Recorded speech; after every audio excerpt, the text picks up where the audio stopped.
Welcome to Assembly Calendar. I'm Ted Flint. With us today, Assemblyman Steve McLaughlin, who serves the 108th Assembly District, which includes the counties of Albany, Columbia, Rensselaer, and Greene. Right. Nice to have you, Assemblyman McLaughlin. We have not done a show in a while. Right. Since the budget was adopted, yeah, actually. It's been a while. And I know there's a lot happening. There's always a lot happening down here. There is, yeah. We'll get into a few of those things. Great. Let's talk about the budget, your overall views of it. Yeah, a workable budget. It was a decent budget. I think it was better than last year. It wasn't quite as draconian as last year. Still some tough choices to be made, but overall a budget that works and kind of keeps the state moving forward. It was on time, which is good. I don't think that's I think that's more important publicly, kind of PR-wise. Yeah, than in reality it is. People like to see an on-time budget. This time we were done 2 days early, and I will say this, that after our all-night marathon session, which a couple of members, myself and Assemblyman Tedisco and Jordan, really were very vocal and loud about how wrong it is to go through the night on messages of necessity on very important bills. As a result of us yelling about that, the direct result of that was this budget got done during daylight hours. Yeah, that's the very first time important. that's happened since I've been here. Yep. That I remember. I mean, yeah, we were told that the majority certainly was asking the governor for messages of necessity again to go all through the night and jam this budget through, and we would have been done by Wednesday. And to his credit, the governor said, "I'm not doing it," and that was directly due to the grief, if you will, that we gave him on going through the night. Didn't need to be done. So. Well, you introduced a hostile amendment on the budget. I guess it deals with the spending cap. You need to set this up. What is a hostile amendment for those who don't know? They call it a hostile amendment. It's really nothing. It's a hostile amendment because it's done by the opposing party, if you will. So it's not. We're not yelling and screaming at each other. Nobody's fighting in there. Well, not here. No, not here. Right. Yeah, but it's an amendment to the budget that we think was necessary, and it would have put in place a spending cap for the state. Just as the state has put in a tax cap for the municipalities and the schools, this would have made the state kind of live up to the same bar, kind of live up to that same aspect of what we put forth on the tax cap. So it really is just a way to control spending. All right, let's look at that on the Assembly floor recently. Then we're back with Assemblyman Steve McLaughlin. Across New York, families have tightened their belts for the past couple of years. And it's easy to say that we understand the plight of those working families, but yet we continue in Albany to act in a way that disregards the simple truth that our recession has not gone away. And families all across this state have limited their spending, and in a way they've enacted their own spending cap. But their efforts are hampered by what we do here in Albany when we continue to spend. And I will say that for the past 2 years, this legislature has done a good job of limiting spending. But that may not always be the case, and that's why this bill is necessary. If we had had this bill in place from 2000 to 2010, we would have saved over $30 billion in state spending, money that came out of the hardworking families here in New York. Our answer in this legislature seems to be limiting what everyone else can spend, and at times making matters worse by passing on our costs to them through unfunded mandates. And we all know our school districts and our local governments are struggling with this new tax cap. And while it was a historic action by this legislature and one that most of us supported, it also comes with some problems because we failed to follow through on mandate relief. And we're right to recognize that we could not spend our way out of this recession, and that giving relief to taxpayers was absolutely critical, and it's necessary. But if we're going to legislate that school districts and municipalities live within a cap, then why can't we do the same? In fact, we must do the same. We have to do exactly what the families of New York are doing. I mean, I can follow that logic. It seems pretty clear, but the other side didn't see it that way. What a shock. What a shock. They don't want to put the limits on themselves as far as spending goes. I think it was common sense legislation. It should have passed. The state needs to continue to rein in state spending, and it's disturbing that what I fear will happen is the economy will recover and Albany will go on another spending spree. And when that happens, that stuff becomes the new standard, if you will. Right. So when the economy turns down again, we've now put in place certain spending things, certain spending actions that are going to continue even when the economy is bad. So that made perfect sense, in our opinion, to do it. And sadly, but not surprisingly, the majority rejected it. Maybe if you're as vocal as you've been about the all-night sessions and how they're no good, maybe if you keep at this, change comes slowly here. I mean, you find that out. You've been here a couple of years. Absolutely. Yeah, it does come slowly, but we'll keep banging the drum. We'll keep hammering away at this. Unfunded mandates are another thing that we're just not going to stop talking about until we have some real action. Let's hit unfunded mandates. Yeah. While we're talking about it. There's some mandate relief in this budget, but not nearly enough. That's a pittance. I mean, Yeah, there's really like last year. nothing of any substance. This has been a joke, in my opinion, thus far. I don't think there's nearly enough focus on this by this administration, and it's time to get serious. It's been far past time to get serious about this. I've been talking about it since the day I arrived, talked about it as a candidate. So did the governor, by the way, talk about it as a candidate. But since getting into office, there's been really nothing of any real substance done on mandate relief. We had a 32-member commission that did nothing. It was a real drop in the bucket, and that got dropped down in the state of the state to an 11-member task force. So as I've said, well, maybe next year we'll have a squad of 5 or 6 members, and then maybe a czar, and then maybe we can get some stuff done on mandate relief. Tonight I'll be speaking in Troy at a mandate relief forum. This has got to be done. This is all from on high. For those that don't really know what mandates are, from on high in Albany, we dictate how schools and municipalities are going to do things. And then when they say, how do we pay for it, Albany basically throws their hands in the air and says, well, that's not up to us, we don't care. Well, the only option they have is to raise property taxes. Well, now we've put a tax cap in place where they have limits on what they can do, but we continue with unfunded mandates. And it's really putting a real burden on these schools and municipalities. And it's time to put our money where our mouth is and get serious about this. You know, one of your colleagues told me that just attached to the special education, there are hundreds of mandates just with that. Just with that. I've spoken to pretty much every superintendent in my district that I know. One school in particular has 5 people on staff that really their job is to deal with the paperwork that's required because of unfunded mandates. They're not teaching kids, they're dealing with unfunded mandates. And it sucks money out of our classrooms. I'm not even saying that all these mandates are necessarily a bad thing. The bad part of this is the unfunded part. If we're going to say we're going to do something in this state, if it's worth doing, it's worth the state figuring out how to pay for it. Okay, let's talk about teacher evaluations. Another a prickly topic, you know. And another unfunded mandate. Right. And I think you make that point on the floor of the Assembly. Let's look at that, and we'll come back and we'll pick that apart. Great. Assemblyman Steve McLaughlin.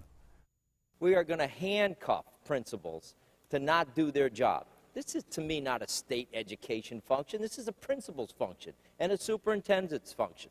They should be the ones that are able to go into the classroom and make the decisions on a local level about who is good and who is bad. And this bill's a joke because we're creating an evaluation system that prevents a principal or superintendent from using a bad evaluation to get rid of a teacher. So it does the exact opposite of what it's designed to do when you have a bad young teacher. And I agree that they should be mentored and you should work with them, but nobody knows better than their peers and that principal and that superintendent whether they're going to be effective or not. And you give them a chance, you work with them, and then if they're not going to make it, it's incumbent upon the teachers and the principals and the superintendents to cut them loose, because that's how kids get damaged, by having bad teachers. And what we've done here, the governor said, I wasn't here in 2010, but the governor said you implemented a system that was, quote, destined to fail. I'm not going to criticize it because I wasn't here. Those are the governor's words. So why did you do it? That would be my question to anybody that was here. If we're arguing about this bill, why'd you implement a system that apparently was destined to fail?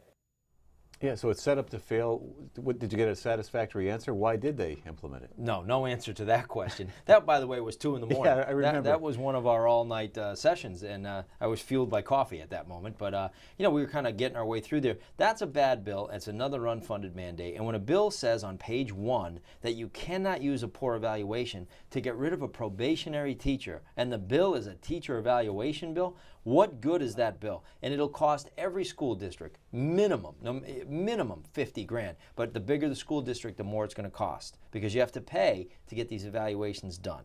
And I believe in local control. I believe that nobody knows better, as I said on the floor, than the superintendent and the principals. They can definitely pinpoint who their bad teachers are. So it's incumbent upon them that we let them do their job. That's really important. Creating a whole nother bureaucracy really doesn't make any sense. And when the bill defeats itself, if you will, on page 1, that's a nonsense bill, and all this was chasing the money from the feds for the race to the top money. Now, most schools will tell you we could care less about the race to the top money. It costs them more money to get it than the amount that they're getting, with all the paperwork and everything, all the hoops they have to jump through. So plenty of them will say, keep your race to the top money.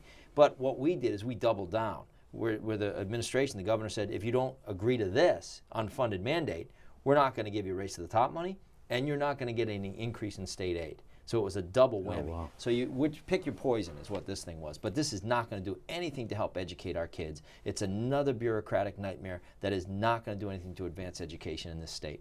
When will the state find out how it did in the race to the top funds, and how much are we talking about for New York? Well, the reward we were awarded, I think, was almost forget $700 million. Yeah, it was that's a right. lot of Okay. money. Yeah. The state's desperate for the money. I get that, but most school districts will tell you, keep it. We don't need it. You know, it's a pittance, and it costs us. If you're getting $50,000, it might cost you $50,000 to get that $50,000. That's a wash. A lot of them will say we don't need it, but this creates another bureaucracy, another unfunded mandate on top of schools that are already crying out for relief, and it does nothing to advance education. That's not going to help our kids. Local control will help our kids. Another bureaucracy from Albany is not going to do it. It was West Point Day in Yeah. Albany recently. Fun day. This week, right? Yeah, it's great. The Yeah, weeks fly by. they do. Yeah. And you had an introduction? Yeah, Anthony Palero, Mr. Anthony Palero, 5 years old. He's the son of my office manager, Jennifer Palero, and her husband, Scott. And he was excited. He loves military. Scott went to CBA, so he had a CBA pin on. He was very excited to be there, and this was a fun moment for me and for him on the floor. All right, let's take a look at it. We'll come back to wrap things up with Assemblyman Steve McLaughlin. Thank you, Mr. Speaker. Just want to take a quick moment to introduce Mr. Anthony Palero here. Anthony is 5 years old. He's the son of Scott and Jennifer Palero. Jennifer is my office manager, and he has his Christian Brothers Academy cross rifles pin on, and he is here not to see us, but to see these wonderful cadets from West Point. He's very excited to be here. He's been working on his salute. Let's see your salute, Anthony. There you go.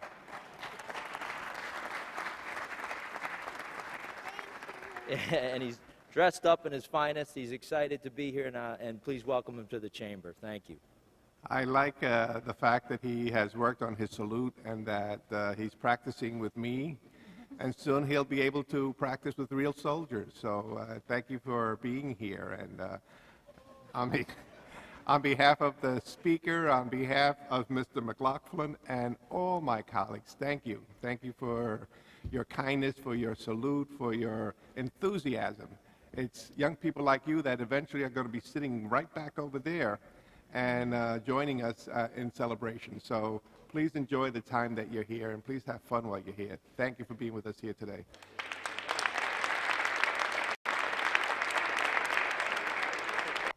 Yeah, one of the lighter moments. We need those here. Yeah, it's fun to break things up a little bit. He had a great time, and he was very excited to be here.